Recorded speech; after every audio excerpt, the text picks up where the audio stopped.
Olá, boa noite. Ação Nacional de Identificação Civil e Emissão de Documentos para as Pessoas Privadas de Liberdade, liderada pelo Conselho Nacional de Justiça, já conseguiu identificar e cadastrar quase 300 mil pessoas, ou 45% de todos os presos do país. STF mantém suspensa a lei do Rio de Janeiro que obriga escolas a estender promoções a clientes antigos. Supremo mantém prisão de acusados de integrar facção criminosa no Rio Grande do Sul. Justiça Federal condena um homem a regenerar uma área desmatada ilegalmente da floresta amazônica. Detran terá que indenizar motorista por demora em baixa de multa. E ainda, eleições 2024. A população de mais de 5.500 municípios vai às ruas e a gente vai te explicar o que faz um vereador. Jornal da Justiça desta sexta-feira, 12 de julho, começa agora.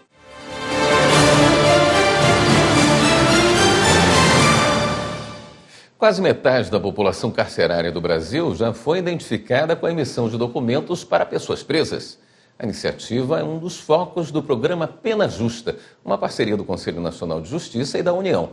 Repórter Pablo Lemos com as informações. São aproximadamente 300 mil pessoas presas, identificadas e cadastradas no Brasil. O número corresponde a 45% de toda a população carcerária do país, que atualmente é de 650 mil, segundo dados do Executivo. 2 estados, a Paraíba e o Ceará, foram os primeiros a cadastrar 100% da população prisional, seguidos por São Paulo, com 89%, Bahia, com 84% e Roraima, com 81%. A Ação Nacional de Identificação Civil e Emissão de Documentos para as Pessoas Privadas de Liberdade é uma iniciativa do Conselho Nacional de Justiça em parceria com o Programa das Nações Unidas para o Desenvolvimento e a Secretaria Nacional de Políticas Penais. Mais de 150 organizações apoiam a ação. O CNJ treinou profissionais para garantir a identificação civil via biometria já na fase de audiência de custódia. Esse processo já foi implementado em todos os tribunais do país, em paralelo ao desafio de identificar quem já está preso, mas sem a documentação regularizada. Para acelerar o passo, todas as secretarias estaduais responsáveis pela administração de penitenciárias devem enviar os cronogramas para o cadastro de toda a população carcerária. O prazo de resposta dos governos estaduais é até o dia 30 deste mês. A ideia do CNJ de identificar a população carcerária partiu de um diagnóstico do Executivo em 14 estados em 2017, apontando que 8 entre 10 presos não têm documentos nos prontuários. E o Grupo de Monitoramento e Fiscalização do Sistema Prisional e Socioeducativo do Tribunal de Justiça do Amazonas publicou um relatório estatístico sobre a situação das pessoas indígenas e da justiça criminal do Estado. O levantamento inédito traz o cenário das pessoas acusadas, réis e privadas de liberdade. Reportagem de Evelyn Araújo.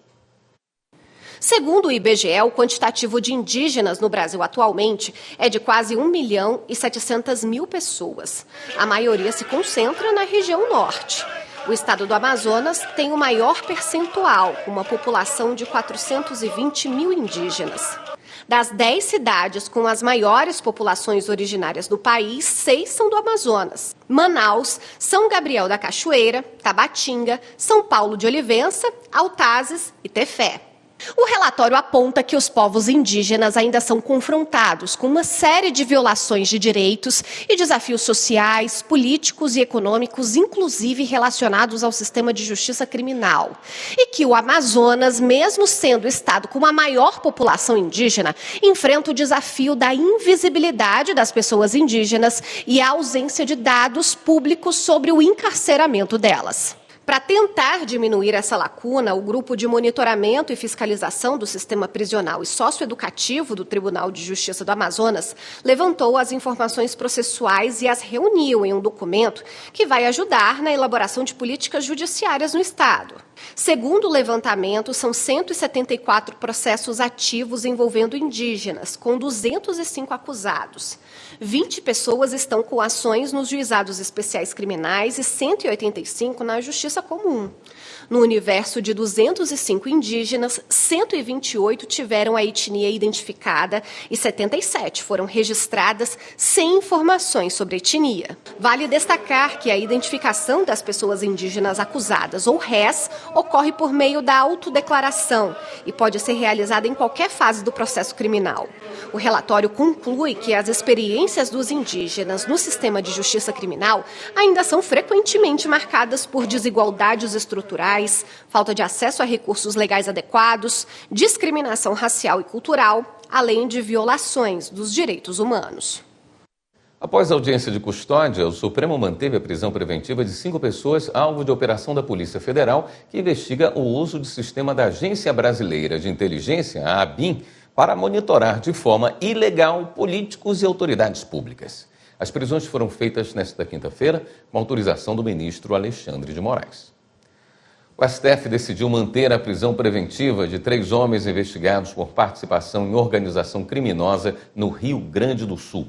Segundo a denúncia no Ministério Público do Estado, a facção é suspeita de envolvimento com tráfico de drogas, homicídios e outros crimes. E os denunciados têm fichas criminais extensas. Repórter Amanda Mustafa. O caso chegou ao Supremo após a Justiça do Rio Grande do Sul e o Superior Tribunal de Justiça negarem os pedidos de liberdade dos 3 denunciados, acusados de integrar a facção criminosa conhecida como Os Manos. Para o Tribunal de Justiça gaúcho, a prisão deles se justifica pela complexidade da investigação, que envolve 41 pessoas. Segundo o TJ, os 3 investigados têm uma extensa lista de antecedentes criminais e a adoção de medidas alternativas à prisão é insuficiente. Em seguida, uma decisão individual de ministro do STJ também negou a soltura. Aqui no Supremo, a defesa dos acusados alegou que a manutenção da prisão não tinha fundamentação válida porque os 3 foram denunciados apenas por organização criminosa, sem acusação de delitos com violência ou grave ameaça. O caso foi julgado na primeira turma. Na decisão, o relator, ministro Alexandre de Moraes, explicou que, de acordo com o entendimento do STF, não cabe habeas corpus no tribunal se ainda houver recursos no STJ contra a decisão individual de ministro. Na decisão, Moraes afirmou que não foi constatada ilegalidade ou anormalidade que justifique o afastamento dessa jurisprudência para atender ao pedido da defesa. E explicou que a primeira turma vem autorizando somente em circunstâncias específicas o exame de habeas corpus quando não encerrada a análise na instância competente. A seguir, STF mantém suspensa a lei do Rio de Janeiro que obriga escolas a estender promoções a clientes antigos. E veja também, Detran terá que indenizar motorista por demora em baixa de multa. Os detalhes no próximo bloco. Até já!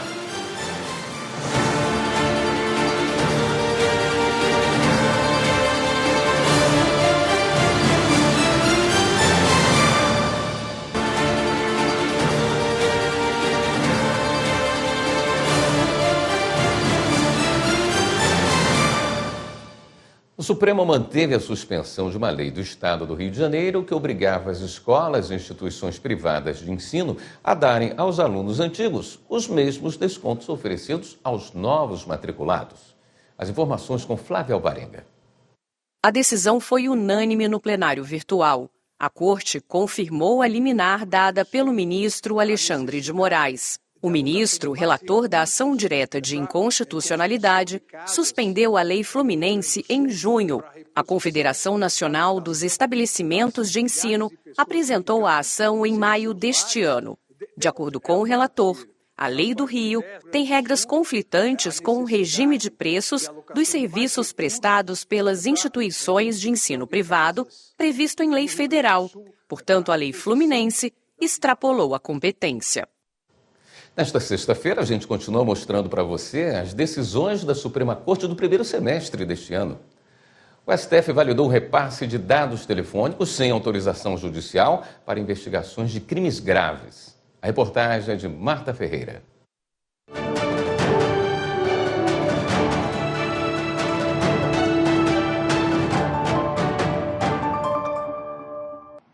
O O questionamento foi feito pela Associação Nacional das Operadoras Celulares contra dispositivo da Lei 13.344 de 2016, que trata da prevenção e repressão ao tráfico interno e internacional de pessoas e sobre medidas de atenção às vítimas. Isso porque um artigo dessa lei acrescentou dispositivos ao Código de Processo Penal, permitindo o repasse de dados cadastrais por operadoras de celular a delegados de polícia e membros do Ministério Público em investigações sobre tráfico de pessoas, independentemente de autorização judicial. O relator do processo é o ministro Edson Fachin, que havia votado pela validade da previsão contida na lei em questão, sendo acompanhado pelos ministros Nunes Marques e Alexandre de Moraes. Fachin entende que o direito à proteção da privacidade não é absoluto, mas qualificado, pois a lei pode restringi-lo. Os ministros Marco Aurélio e Rosa Weber votaram antes de se aposentar, divergindo do relator. Na retomada do julgamento, o ministro Gilmar Mendes apresentou voto vista, dando parcial procedência ao pedido. A possibilidade de requisição de dados cadastrais restringe-se às informações concernentes à qualificação pessoal, filiação e endereço. Conferir interpretação conforme a Constituição, ao inciso 3 do parágrafo 2º do artigo 13b, para que ele seja interpretado como uma limitação da exceção prevista no parágrafo 4º do mesmo artigo, de modo que o acesso das autoridades às informações mencionadas no caput sem prévia autorização judicial se dê pelo prazo máximo de 30 dias. Reconhecer a constitucionalidade do parágrafo 4º do artigo 13b do Código de Processo Penal. Dar ciência ao Conselho Nacional de Justiça a respeito desta decisão, para que, valendo-se de sua competência normativa, possa criar normas administrativas a serem seguidas, a fim de viabilizar, na maior medida possível, que magistrados e magistradas, quando provocados, não deixem de escoar o prazo de 12 horas previsto no parágrafo 4º do artigo 13b ou adotem outros procedimentos. Assim, o plenário, por maioria, decidiu pela constitucionalidade da requisição de dados das operadoras telefônicas pelo Ministério Público e por delegados sem autorização judicial. O tribunal, por unanimidade, rejeitou as preliminares e julgou improcedentes os pedidos formulados na ação direta, vencidos em diferentes medidas os ministros Marco Aurélio, Rosa Weber, Gilmar Mendes, Cristiano Zanin e Dias Toffoli. A Justiça do Distrito Federal condenou o Detran a indenizar o proprietário de um carro por demora na baixa de uma multa de trânsito. As informações com a repórter Viviane Novaes. O dono do carro entrou com uma ação na justiça pedindo indenização por danos morais. Segundo o processo, o cidadão pagou 11 multas de trânsito de uma só vez numa casa lotérica, mas uma delas permaneceu ativa no sistema do Detran do Distrito Federal. Isto impediu que o proprietário do carro recebesse o certificado de registro e licenciamento de veículo e fez com que ele dirigisse sem o documento obrigatório, correndo o risco de receber novas multas. O primeiro juizado especial da Fazenda Pública do Distrito Federal condenou o Departamento de Trânsito a pagar uma indenização de R$1.000 ao dono do veículo. A juíza Margarete de Carvalho considerou que a demora do Detran em dar baixa na multa causou transtornos pessoais. Na sentença, a juíza afirmou que a conduta lesiva, o dano à personalidade do autor e o nexo de causalidade são evidentes. Assim, presentes os elementos caracterizadores da responsabilidade civil, é obrigatória a reparação dos danos causados. Também lembrou que a indenização deve levar em conta as consequências do dano sofrido, bem como as condições econômico-financeiras do agente causador. A magistrada destacou que a indenização tem o caráter pedagógico de desestimular situações como essa. A decisão ainda cabe recurso. O Tribunal de Justiça do Distrito Federal e Territórios condenou um plano de saúde a indenizar beneficiária por ter tido o tratamento contra câncer negado. Carolina Chaves com as informações. Por unanimidade, os desembargadores do TJDFT mantiveram condenação contra a Unimed por falha na prestação de serviço. De acordo com o processo, a mulher de 47 anos, diagnosticada com câncer de intestino e de abdômen, teve a internação para tratamento negada. Ela contou que, apesar de estar em dia com o pagamento, o plano de saúde informou que o contrato estava suspenso. A mulher só conseguiu realizar a cirurgia por autorização da Justiça. A operadora alegou que não houve falha na prestação de serviço e que a beneficiária não aguardou a liberação do procedimento pela junta médica do plano. Mas os desembargadores do TJDFT aplicaram resolução da Agência Nacional de Saúde Suplementar de que no plano coletivo o contrato só pode ser rescindido sem motivo 1 ano depois de vigente e com notificação prévia de 60 dias. E lembraram ainda a decisão do STJ de que, mesmo rescindindo o contrato, o plano de saúde deve assegurar a continuidade do tratamento até a alta médica. Os magistrados identificaram que a recusa feriu a dignidade humana e, nesse sentido, a Unimed vai ter que reativar o plano de saúde, autorizar todos os procedimentos para o tratamento contra o câncer e pagar o valor de R$15 mil por danos morais e por descumprimento de decisão judicial. A seguir, o Tribunal de Justiça de São Paulo concede alvará de soltura para o empresário Tiago Brenan. E ainda, Justiça Federal condena um homem a regenerar uma área desmatada ilegalmente da floresta amazônica. Voltamos em instantes.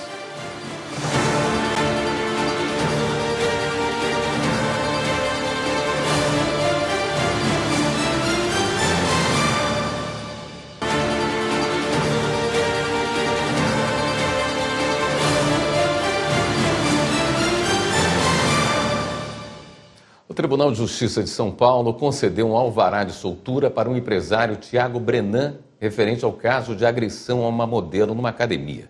Os detalhes com Regina Souza. A decisão é da 5ª Câmara de Direito Criminal do Tribunal de Justiça de São Paulo e foi dada um dia depois da confirmação da condenação de primeira instância contra o empresário Tiago Brenan. Ele tinha sido condenado a pena de 1 ano e 8 meses de reclusão por lesão corporal contra a modelo Aline Helena Gomes. A agressão aconteceu em uma academia de ginástica em São Paulo em 2022. Apesar de receber o alvará de soltura, Brenan vai continuar preso, já que, de acordo com a Secretaria de Administração Penitenciária, ele cumpre pena por 3 condenações e responde a outros 3 processos em prisão preventiva. Justiça condena desmatador e determina medidas para a regeneração da área. O Ministério Público faz operação contra influenciadores digitais por lavagem de R$2 milhões. Polícia Federal prende coiotes que levavam migrantes ilegais para a Bolívia. Vamos conferir. A Polícia Federal prendeu em flagrante 3 pessoas pela prática do crime de contrabando de imigrantes em Guajará-Mirim, Rondônia. Elas foram flagradas transportando 12 pessoas de nacionalidade nepalesa que iriam cruzar ilegalmente a fronteira do Brasil até a Bolívia. Também foram apreendidos veículos utilizados pelos coiotes. No início da semana, uma pessoa já havia sido presa na mesma cidade em circunstâncias semelhantes por contrabando de 5 indianos. O Ministério Público fez operação contra influenciadores digitais gaúchos acusados de lavagem de R$2 milhões com a promoção de rifas virtuais, o que, de acordo com o Ministério Público, são ilegais. Foram cumpridos mandados de busca e apreensão de veículos de luxo, munição e uma arma de uso restrito sem registro. O objetivo das buscas também é recolher documentos, mídias sociais e celulares para se ter a dimensão exata dos crimes praticados pelo influenciador digital Nego Di e a mulher dele, presa na operação. A Justiça Federal do Amazonas condenou um homem a regenerar uma área desmatada ilegalmente da floresta amazônica. Os dados que embasaram a sentença foram coletados no âmbito do projeto Amazônia para garantir a responsabilização civil de desmatadores ilegais e a preservação do meio ambiente. O homem também foi condenado ao pagamento de indenização por danos morais coletivos no valor de R$3.500 por hectare desmatado. O Ministério Público de Goiás abriu procedimento para apurar as circunstâncias do disparo de arma de munição de borracha contra o atleta Ramon Souza, do Grêmio Anápolis. O objetivo é saber se o policial militar envolvido foi responsável pelo disparo. O Tribunal de Justiça do Paraná lançou o edital de construção dos e-fóruns. A licitação envolve 31 municípios que aderiram ao projeto, que vai aproximar ainda mais a justiça da população. Informações com Adriano Ribeiro. O lançamento do edital abre oficialmente a concorrência para a contratação de empresas ou consórcio de empresas para a execução da obra e implantação dos e-fóruns em diversas cidades do Paraná. Ao todo, 31 municípios aderiram ao projeto. Esses pontos de inclusão, que nós chamamos de e-fórum aqui, e que é um projeto revolucionário dentro da nossa estrutura, e que até o próprio Conselho Nacional de Justiça, quando ele teve conhecimento do nosso projeto aqui, eles estavam exatamente aguardando essa formalização para dar a conhecer ao Brasil que existe essa nossa licitação em andamento, para que até outros tribunais possam também aderir e se beneficiar desse projeto. E o e-fórum vai facilitar, porque vai fazer com que as próprias prefeituras, as próprias secretarias de ação social, as próprias defensorias públicas, que são pequenas ainda e ficam apenas em determinados pontos, geralmente nas comarcas, possam atender os seus clientes e levá-los até o e-fórum, para que lá eles possam participar das audiências, obter esclarecimentos. O lançamento de edital de construção dos e-fóruns é mais um passo para a concretização do projeto inovador, que vai permitir que cidadãos que moram em municípios menores possam ter acesso a serviços do judiciário sem precisar se deslocar para uma cidade maior.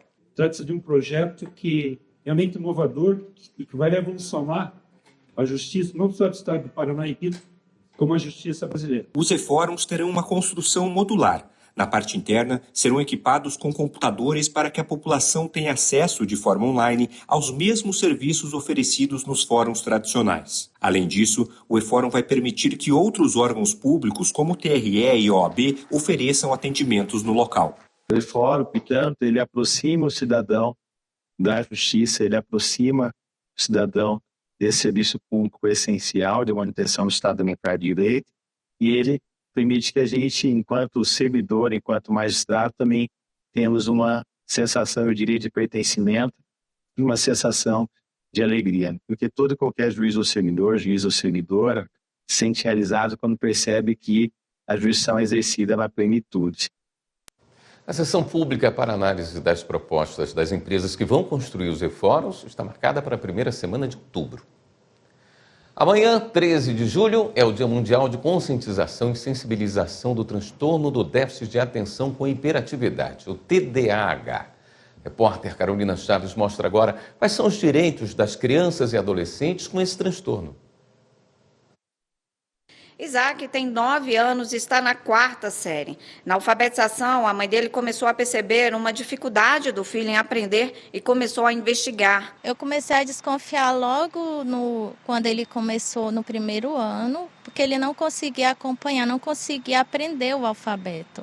E para ele aprender as vogais, eu tive que insistir muito e mesmo assim, meia hora depois que eu perguntava, ele já não sabia mais associar a letra, nem o nome. Quando eu botava junto com frase, ele não conseguia associar. Aí eu vi que tinha alguma coisa errada, né?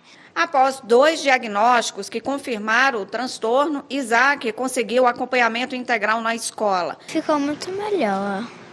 De não ter tempo de eu fazer, ela fala de novo o que a professora disse, aí eu faço atividade.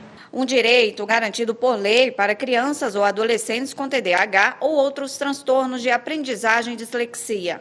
No Distrito Federal, a Secretaria de Educação dispõe de uma equipe multidisciplinar para identificar e acompanhar o aluno que apresentar dificuldade de aprendizagem. Muitas vezes precisa de uma adequação referente ao tempo para realizar as atividades, ou uma adequação referente a pequenos intervalos, pode haver esse combinado.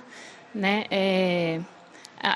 Pode haver uma adequação do comando da questão, da atividade, né? E então a gente tem essas adequações pedagógicas que são pensadas no estudo de caso, tem a avaliação formativa e tem o atendimento na sala de apoio. Para a advogada Flávia Marçal, a lei que reconhece o TDAH como deficiência é um avanço, mas ainda falta muito. Não há identificação clara na legislação quem fica responsável pela implementação e monitoramento desse programa, ainda que ele seja de responsabilidade das escolas, tanto da rede privada quanto da rede pública. No entanto, falta maiores informações sobre esse processo de organização.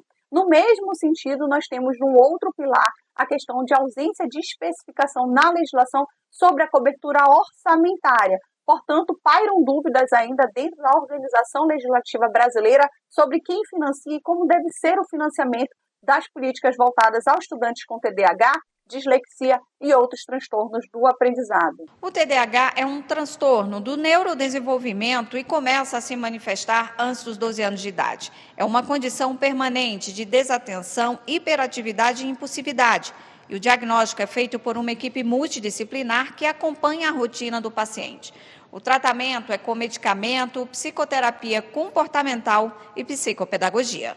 O TDAH, quando tratado, pode ser controlado. O neurologista Renato Arruda explica que é importante informar a população sobre o transtorno, para que os sintomas não sejam interpretados como descontrole emocional. É fundamental a disseminação de informações de qualidade sobre o TDAH. Seja porque, por um lado, existe muito do que a gente chama de falso positivo, ou, entre aspas, a modinha de que todo mundo tem TDAH, e não é bem assim. Seja também por outros casos que acredita-se que é má educação dos pais, ou que essa criança é bagunceira e desrespeitosa, quando na verdade existe um transtorno neurobiológico por trás disso, que traz essa dificuldade de controle inibitório, de regulação emocional dessa pessoa. No próximo bloco, 3 pré-candidatos nas eleições municipais de 2024 têm mantidos pelo STJ os efeitos de condenações com base na lei da ficha limpa. E ainda sobre as eleições, a gente vai te explicar as funções de um vereador. Voltamos em instantes.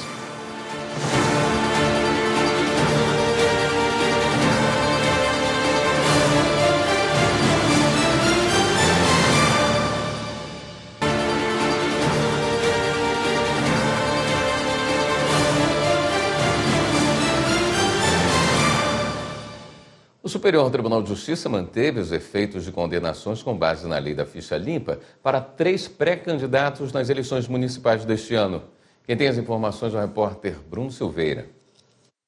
O pedido de 3 pré-candidatos que vão disputar as eleições municipais foi para suspender os efeitos de condenações mantidas por decisão colegiada de segunda instância, que podem impedir que eles participem da disputa eleitoral por conta da lei da ficha limpa.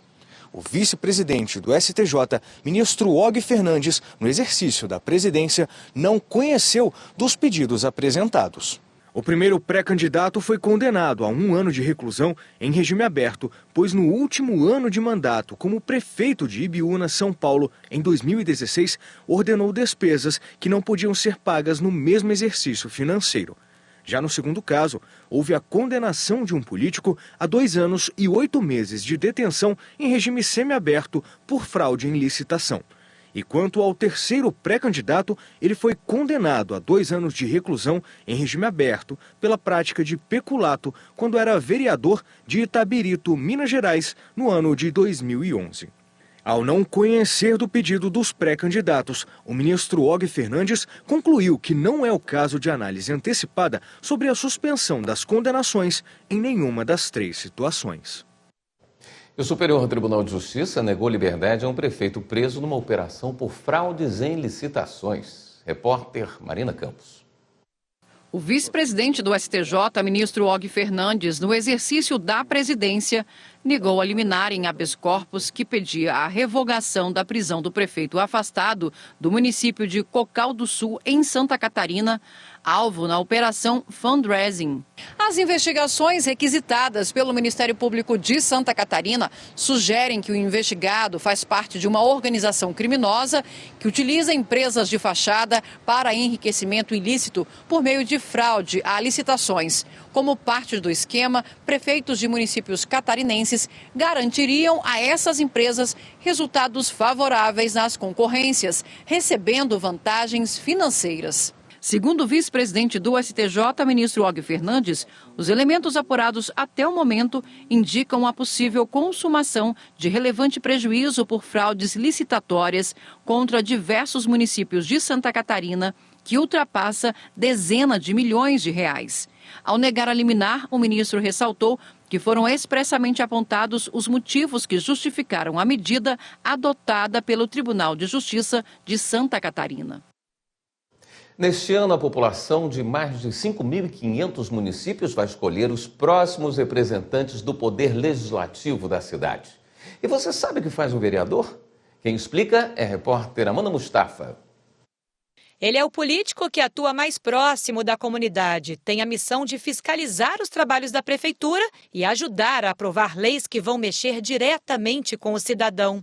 Dentre as principais atribuições do vereador tem o ato de legislar, que é propor leis ou aprovar leis que são propostas pelo Poder Executivo, julgar os atos do prefeito, do vice-prefeito e de outros vereadores, fiscalizar o Executivo e ainda administrar o orçamento da Câmara Municipal. A Constituição Federal e a Lei 9.504 de 1997, conhecida como Lei das Eleições, determina que para ocupar o cargo de vereador é preciso preencher 6 requisitos. Ser brasileiro ou naturalizado, ter mais de 18 anos, saber ler e escrever, morar há pelo menos 6 meses no município por onde ele pretende se candidatar, estar filiado a um partido político há pelo menos 6 meses e ser escolhido em convenção partidária. E são os 153 milhões de eleitores e eleitoras que vão decidir quem serão os próximos vereadores no dia 6 de outubro. Para se eleger ao cargo, o Código Eleitoral prevê a aplicação de 2 cálculos, chamados quocientes eleitorais e partidários. O total de vagas para a Câmara de Vereadores depende do tamanho da população de cada cidade, conforme definido no texto da Constituição Federal. Uma vez eleito, o mandato tem duração de 4 anos. Após esse período, o vereador pode disputar um novo pleito e se reeleger. Diferentemente do que ocorre com prefeitos, governadores e presidente da República, que só podem cumprir 2 mandatos consecutivos, não há limite para a reeleição dos vereadores. Independentemente do tempo, para o eleitor, o mais importante é ficar de olho no trabalho do seu representante. A atuação de um vereador pode ser fiscalizada principalmente pelos portais das câmaras municipais. É muito importante que a fiscalização seja feita durante os 4 anos de mandato, pois o vereador é um representante do povo e essa representação não deve acabar na urna. Sendo assim, durante os 4 anos é importante que a população cheque se o vereador ainda corresponde àquela relação de representatividade conferida a ele no momento da urna. Isso pode acontecer pelo site da Câmara, pelas redes sociais dos vereadores, por meio de pedidos de informação, pela Lei de Acesso à Informação. São diversos canais disponíveis. O Tribunal de Justiça de Minas Gerais faz mais um mutirão na rodoviária de Belo Horizonte para orientar passageiros que vão viajar com crianças e adolescentes. Quem mostra pra gente é a repórter Kátia Matos. Já pensou planejar a viagem de férias com as crianças e exatamente na hora do embarque descobrir que esqueceu os documentos em casa? Daí não viaja. Isso é muito comum, mas pode frustrar as férias da família inteira. Já aconteceu, inclusive, de viajar de avião sem autorização do pai, viajando sozinha. E aí eu não consegui embarcar. Aí frustrou a viagem. Nossa, foi péssimo, foi muito ruim. Para que o momento tão esperado de descanso e diversão não se transforme em uma situação de estresse, o melhor é preparar a documentação das crianças com antecedência. Deixar tudo organizado pode evitar muita dor de cabeça. É o que Ana Laura sempre faz antes de viajar. É automático, né?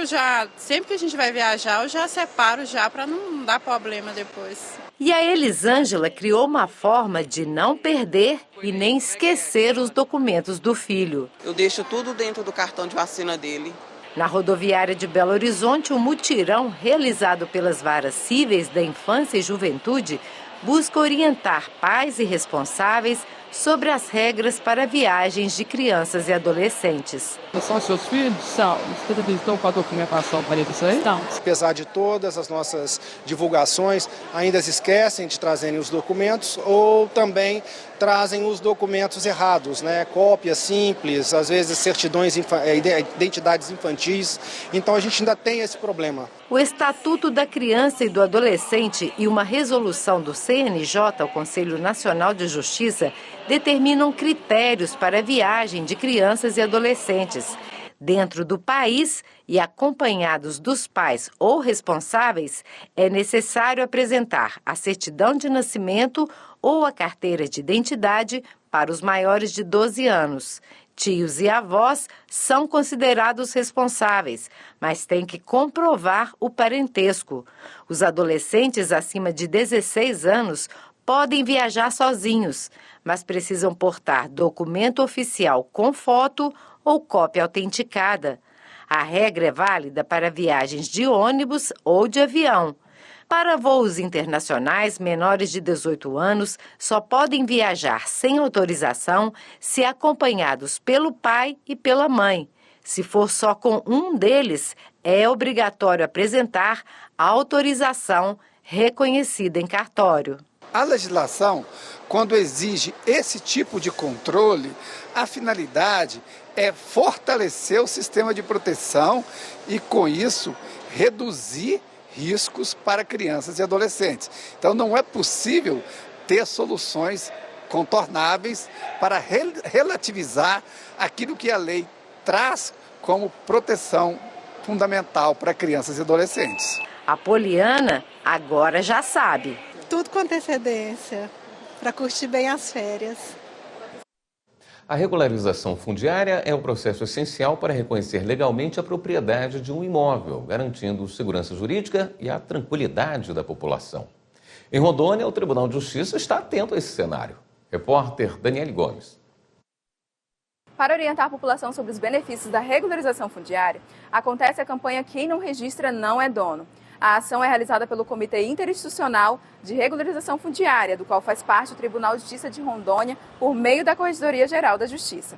A campanha já levou orientações para várias cidades do interior do estado, como Jaru, Rolim de Moura, Urupá e Santa Luzia do Oeste, apresentando os benefícios econômicos e sociais da regularização fundiária. As informações chegaram à população por meio de audiências públicas e entrevistas em veículos de comunicação. Em junho, a campanha reuniu mais de 200 moradores do bairro Lagoa, em Porto Velho, no evento que marcou o início do processo de regularização fundiária da região. Ser dono, né, do nosso próprio imóvel, e essa é a benefeitoria para nós mesmos, né, e para a cidade também. Termina hoje o mutirão ambiental realizado no Complexo dos Juizados Especiais de Cuiabá, Mato Grosso. A expectativa é a realização de 260 audiências de conciliação para regularização de situações relativas a infrações administrativas, cíveis e criminais relacionadas ao meio ambiente. Veja na reportagem de Eli Cristina Azevedo. O Judiciário de Mato Grosso participou da abertura da 4ª edição do Mutirão de Conciliação Ambiental, realizado no Complexo dos Juizados Especiais de Cuiabá. A ação tem o objetivo de regularizar situações relativas a infrações administrativas, cíveis e criminais na área ambiental em todo o estado. O primeiro bem a ser protegido, tutelado, é o meio ambiente sadio, equilibrado. E talvez seja esse o maior objetivo desse mutirão, com a utilização de métodos autocompositivos, uma busca em que sai ganhando tanto o meio ambiente quanto o produtor rural, como a sociedade em si. A expectativa é realizar 260 audiências de conciliação. É uma iniciativa pioneira no âmbito brasileiro, que traz a possibilidade de nós regularizarmos num único momento todas as responsabilizações ambientais. Ganha principalmente o meio ambiente, o estado de Mato Grosso e, de certa forma, todos os órgãos envolvidos acabam trazendo mais eficiência para a responsabilização ambiental, solucionando isso tudo aqui num único momento. Para a advogada Ângela Nobres, que representou um cliente no mutirão, a iniciativa foi excelente. A gente saiu satisfeito agora dessa audiência, porque tivemos um bom acordo. O produtor rural vai aderir aos programas que a SEMA tem, com um bom desconto, um parcelamento muito bom. No mutirão realizado em abril deste ano, foram 322 processos e negociados mais de 20 milhões de reais em acordos. Os próximos mutirões estão previstos para setembro e dezembro. O mutirão é realizado em parceria entre Tribunal de Justiça de Mato Grosso, Ministério Público, Governo do Estado, por meio da Secretaria de Meio Ambiente, Procuradoria-Geral do Estado e Polícia Judiciária Civil. A seguir, STF formaliza a doação de mais de 4 toneladas de bens, a maioria itens de informática, ao Rio Grande do Sul. Você vai ver também que a possibilidade de fazer o divórcio diretamente no cartório pode ter contribuído para o forte aumento do número de casais que colocaram um fim no casamento nos últimos anos. A gente mostra já já.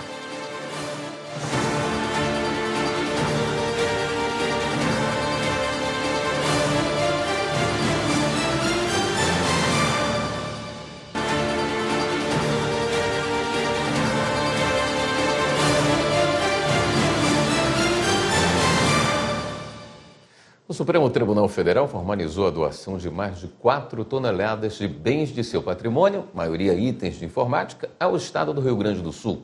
O material embarcado nesta quinta-feira em avião da Força Aérea Brasileira, que partiu de Brasília para Porto Alegre, foi inventariado, registrado e legalmente transferido ao governo estadual. Além da solidariedade, a ação traz benefícios ao meio ambiente, já que, em vez de descartados, os bens serão usados na prestação de serviços públicos do Estado, que teve parte do seu patrimônio perdido nas enchentes de abril e maio deste ano. E o MPF enviou ao governo federal uma recomendação para que sejam adotadas medidas de transparência em relação ao pagamento de auxílio reconstrução para as vítimas das enchentes no Rio Grande do Sul. Márcio Fontinelli tem as informações. O Ministério Público Federal enviou uma recomendação ao Ministério da Integração e do Desenvolvimento Regional com sugestões de medidas para garantir a transparência no pagamento de auxílio a famílias vítimas dos alagamentos no Rio Grande do Sul. Uma delas é a publicação na internet de um painel com o número de pessoas cadastradas para receber os benefícios, discriminando os pedidos que foram aprovados, reprovados ou que estão em análise. A União tem um prazo de 5 dias para se posicionar em relação ao acatamento da recomendação. A possibilidade de fazer o divórcio diretamente no cartório é apontada como um dos fatores pelo aumento no número desse tipo de procedimento em todo o país. Dados do IBGE revelam que dos 970 mil casamentos civis realizados em cartórios em 2020, quase a metade já chegou ao fim. Foram 420 mil divórcios. Reportagem de Renata Teodoro. Jornalista de formação e doutor em História da Arte pela Universidade de Brasília, Paulo fez parte da primeira geração de homossexuais do Brasil que pôde se casar formalmente, tendo acesso a todos os direitos matrimoniais. Foi uma época muito feliz para mim, porque eu estava terminando a faculdade, eu estava entrando em um emprego novo, era um momento que eu estava me estabelecendo como homem, de fato, e eu conheci um outro homem que me amava na mesma proporção e que tinha um interesse, um compromisso sério comigo. Depois de todo esse tempo juntos, ele e o ex-marido decidiram pela separação e fizeram de tudo para que o divórcio fosse tranquilo. Outros casais também têm optado por uma separação amigável e menos burocrática. Em 2023, o Supremo Tribunal Federal validou a emenda constitucional que criou a modalidade do divórcio direto. Na prática, significa que o casamento civil pode ser dissolvido pela solicitação do divórcio, feito em cartório, na presença dos advogados, sem prévia da separação judicial. Oficial de Registro Civil, Gessé aponta esse crescimento à facilidade do comum acordo entre o casal. pode casar num dia e divorciar no dia seguinte, assim, teoricamente falando. Então, essa facilidade, que muita gente não sabe, que à medida que vai divulgando, vai aumentando o número de pessoas que querem, né, se aproveitar, vamos chamar assim, dessa facilidade, né? Mas nem todo mundo pode se separar dessa forma, extrajudicialmente. Este advogado explica que quando há menores ou incapazes envolvidos, o divórcio deve ser judicializado, seja ele litigioso ou consensual. Qual seria o papel do Ministério Público nesse divórcio judicial consensual? Observar a garantia dos direitos dos menores ou dos incapazes. Para o Paulo, tirar o melhor da situação de um momento difícil deixaria tudo mais leve, como foi. Carrega até hoje a amizade do ex-marido e os aprendizados da experiência. Nada é para sempre no que se diz respeito àquele modelo de pensamento, àquela forma de ser. A gente se transforma. O tempo passa, a gente vai mudando aos poucos, vamos nos reconhecendo de outras formas e tá tudo bem. Mas nem tudo está perdido. Ainda tem muita gente que acredita no casamento. O Palácio da Justiça do Rio Grande do Sul foi palco de mais uma edição de um casamento coletivo, quando vários casais oficializaram a união ao mesmo tempo. Quem acompanhou foi Mauro Vercoiser. O casamento coletivo de 6 casais foi realizado no espaço voltado para cerimônias no Palácio da Justiça. A iniciativa é uma parceria do Poder Judiciário Gaúcho com o Registro Civil da Primeira Zona de Porto Alegre. Nós aqui realizamos já, são 60 edições dos casamentos coletivos, apesar de que hoje estamos realizando pela primeira vez os casamentos pós-enchente, né? No momento da união matrimonial, foi proporcionado aos casais o fornecimento de roupas, salão de beleza, barbearia, fotografia, violinista, decoração e buquê de flores para as noivas. Os casais vieram de bairros atingidos pelas enchentes, como Maitá, Vila Farrapos e Sarandi. Foi uma hora que eles mais precisaram, né? E nessas horas que a gente tem que mostrar que é realmente ser humano, um ajudando o outro. Todos passaram pela calamidade e agora, neste momento de espera pela preparação das noivas, são os noivos que estão apreensivos por este momento tão importante para celebrar o recomeço com grande alegria. E Antônio, tá nervoso? Pô, tô um pouquinho aí, né? Dando uma tremidinha aí que é o certo. Tem que estar um pouco nervoso, senão não vale a pena. Eu perguntei para a moça que estava fazendo os documentos se vocês casam, ela disse sim. Daí eu peguei e falei que eu queria casar. Daí a minha esposa aceitou e tudo mais. Daí agora nós estamos aí. Teve um pedido formal assim? Teve. Na frente de todo mundo, ela nem sabia. Na verdade, ela nem sabia. Daí eu perguntei, ela ficou faceira. Começou a chorar e tudo mais. Os 6 casais de noivos foram conduzidos até a Galeria dos Casamentos, local onde desde as décadas de 60 e 70 são celebrados matrimônios de pessoas que não podem arcar com as despesas. É o encerramento da primeira etapa do programa Recomeçar é Preciso, em que nós estamos celebrando a união de 6 casais que estavam nos abrigos e um programa que partiu de uma ideia de regularização documental ganhou um novo contorno, que é a legalização de um relacionamento, do amor. Nossa, coração saindo pela boca, até muita ansiedade, um momento muito esperado, um sonho sendo realizado. Bastante ansiosa, uma expectativa muito grande, bem felizes, né? Com a tragédia que aconteceu, uma oportunidade bem grande. E chega o grande momento onde os casais decidem estarem unidos para sempre. Através do sim, eles declaram que vão estar unidos na alegria e nas adversidades, assim como houve agora nas enchentes. Para as organizadoras, diante dos desafios impostos pela enchente, que retirou muitos moradores das suas casas, a ação oportuniza um momento alegre e necessário nessa fase de reconstrução. Eu acho que esse momento, o casamento coletivo, ele é muito simbólico da resiliência das pessoas, né? Elas literalmente ultrapassaram as águas turbulentas da enchente, né? A tempestade. Até foi uma coisa que nos chamou a atenção, disse, nossa, esse momento tão difícil, né? Que nem em casa eles estão, mas eles querem se casar. E isso que nos deu força para para tocar essa ideia adiante, que felizmente deu certo. Esta edição do Jornal da Justiça fica por aqui. Na sequência, você acompanha o programa Artigo 5º, que vai falar sobre a convivência entre vizinhos. E na Rádio Justiça, fique com a Voz do Brasil.